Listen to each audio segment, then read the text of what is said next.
अहम खबर देंगे आपको। आसिफ अली जरदारी की बरतानवी हाई कमिश्नर जैन मैरिज से मुलाकात हुई है। आसिफ अली जरदारी का बरतानिया से गजा पर मसालेहती किरदार अदा करने पर जोर। मुलाकात में दो तरफा ताल्लुकात के फ़रोग पर भी बातचीत की गई।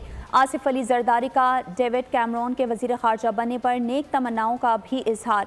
मज़ीद तफसीलात जानेंगे सलाहुद्दीन से। जी सलाहुद्दीन, बताएगा इस मुलाकात के हवाले से।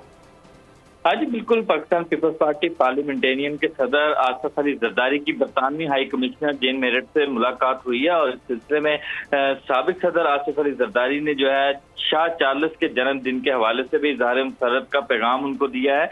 और साथ में आसिफ अली जरदारी का ये भी कहना था कि गजा में इसराइली जारहियत जो है उसके खात्मे के लिए बरतानिया अपना मसालहती किरदार जो है वो अदा करने पर जोर अदा करे और इस हवाले से जो है आसिफ अली जरदारी ने जोर भी दिया। और आसिफ अली जरदारी और बरतानवी हाई कमिश्नर जेन मेरिट के दरमियान दो तरफा तल्लुकात के फरोग पर भी बातचीत हुई है। और साबिक सदर आसिफ अली जरदारी और बरतानवी हाई कमिश्नर के दरमियान मुलाकात के मौका पर सेनेटर सलीम मांडवीवाला, डॉक्टर आसिम भी मौजूद थे। तो इस हवाले से जो है ये मुलाकात जो है आसिफ अली जरदारी और बरतानवी हाई कमिश्नर जेन मेरिट के दरमियान हुई थी। ठीक है सलाहुद्दीन, आपका बहुत शुक्रिया। सब्सक्राइब करें और बेल दबाएं ताकि कोई खबर रह न जाए।